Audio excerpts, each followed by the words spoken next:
Hello students, very good morning to all of you. I am Vikrant Bhardwaj, your physics tutor.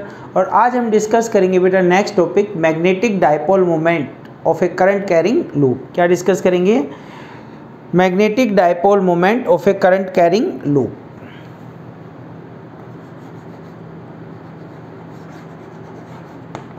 Magnetic dipole of current carrying loop.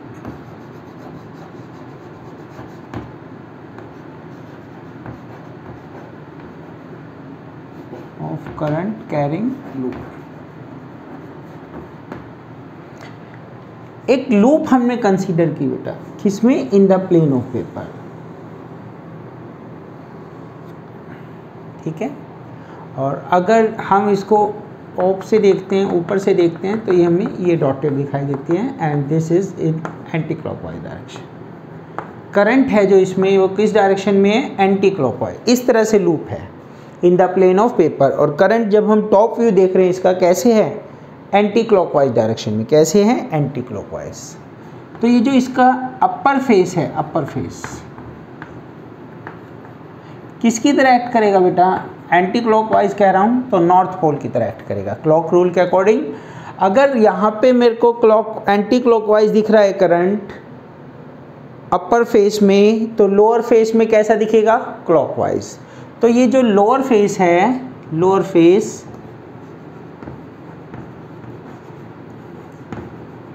Due to clockwise current it becomes south pole and it becomes north pole. और इसमें जो magnetic dipole moment होगा according to right hand screw rule, according to right hand screw rule the direction of magnetic field कैसी होगी? Dot. Dot का मतलब क्या होती है बेटा? अपवर्ड। अगर इसको मैं इस तरह से दिखाऊं तो आप ऐसे दिखा सकते हैं या फिर डॉट से दिखा सकते हैं। जैसे ये कॉइल है, मैग्नेटिक फील्ड इसमें ऊपर जा रहा है, upward, perpendicular to the plane of coil acting upward, ऊपर जा रहा है।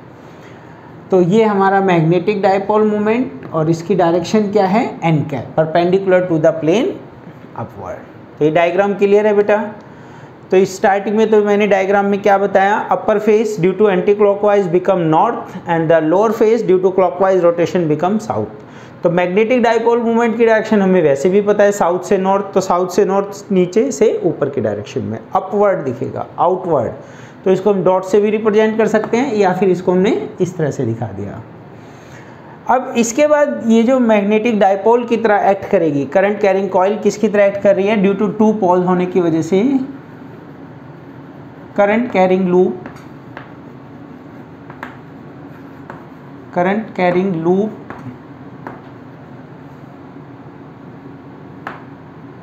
Act as dipole, act as magnetic dipole. बच्चों किसकी तरह एक्ट करेगी? Magnetic dipole. Di means two. इसके दो पोल होंगे, एक साउथ एक नॉर्थ, मैग्नेटिक डायपोल। तो इसका मैग्नेटिक डायपोल मोमेंट भी होगा। So magnetic dipole moment, so magnetic dipole moment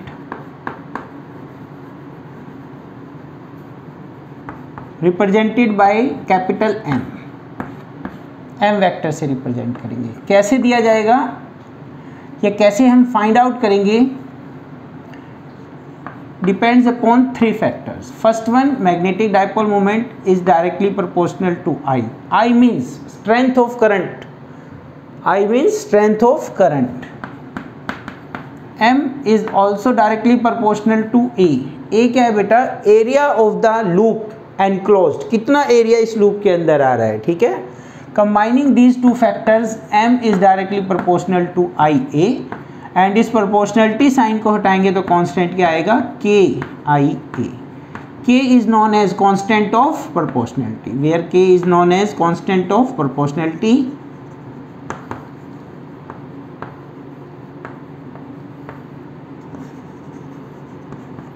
constant of proportionality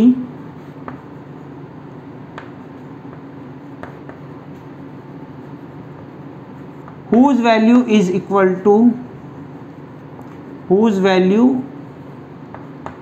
k is equal to 1 in all system। सभी सिस्टम में बेटा k की वैल्यू क्या है? 1। तो ये जो इक्वेशन है m is equal to I A, क्या बन गया, m is equal to I A. और अगर मैं कहता हूँ if there are n turns, अगर मैं कहता हूँ कितने टर्न्स हैं, n टर्न्स,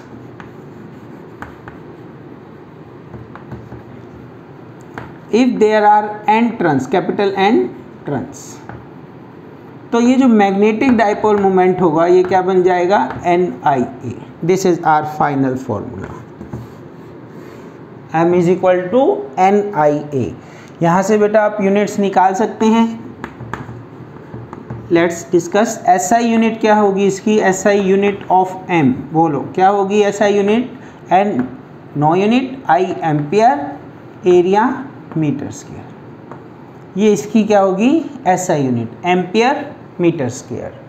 तो यहाँ पे मैग्नेटिक डाइपोल मोमेंट की जो डायरेक्शन है, डायरेक्शन वेक्टर क्वांटिटी है तो डायरेक्शन तो होगी, तो डायरेक्शन हम किससे देंगे,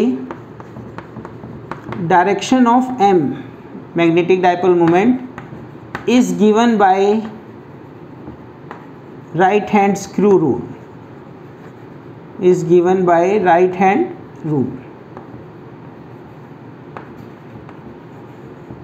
क्या है इस केस में, perpendicular to the plane of coil, perpendicular to plane of coil, और इस पर्टिकुलर केस में क्या है, acting outward, upward, acting upward. वैसे भी हमने पढ़ा था कहाँ से कहाँ होती है, साउथ से नॉर्थ होती है, कहाँ से कहाँ होती है, साउथ से नॉर्थ होती है। नोट डाउन कीजिए बेटा। तो अभी हमने देखा बेटा क्या फॉर्मूला आया इसका, NIA n कैप, ऐसे भी लिख सकते हैं, ये मैग्नीट्यूड ये direction, where n cap is the unit vector perpendicular to the plane and its direction is given by right hand thumb rule, right hand screw rule. This is the unit vector, unit vector perpendicular to plane of coil, plane of coil given by right hand rule। इसमें अब एक और चीज़ है, ये जो term है बेटा NI, इसको हम बोल देते हैं ampere turn, turn ampere, ampere turn. तो M क्या हो जाएगा, magnetic dipole moment is ampere turn,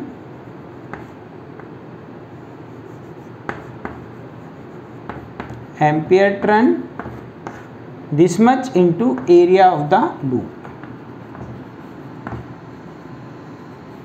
area of the loop. तो देखिए मैग्नेटिक डाइपोल मोमेंट, एक और डेफिनेशन देखिए यहाँ से, magnetic dipole moment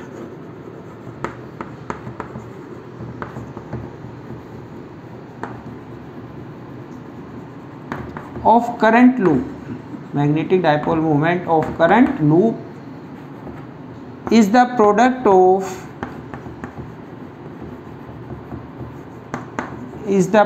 of ampere turn, किसका प्रोडक्ट है बेटा, ampere turn and area of loop, and area of loop. ठीक है, यहाँ तक क्लियर हुआ।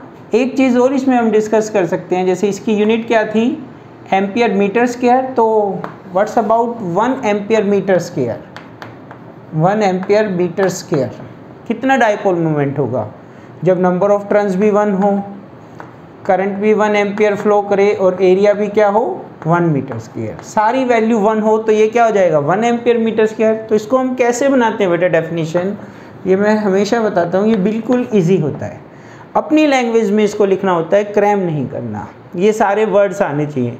तो 1 एम्पियर मीटर स्क्वायर, इसको आज याद करिए आप कैसे लिखना है, 1 ampere metre square is that much magnetic dipole moment when a turn of circular coil carries current of 1 ampere having unit area, having 1 meter square area। ठीक है, इस टाइप से आप इसकी डेफिनेशन बना सकते हैं, आगे पीछे हो जाए words doesn't matter. Thank you very much. आज हमने डिस्कस किया बेटा magnetic dipole of current carrying loop. Thank you.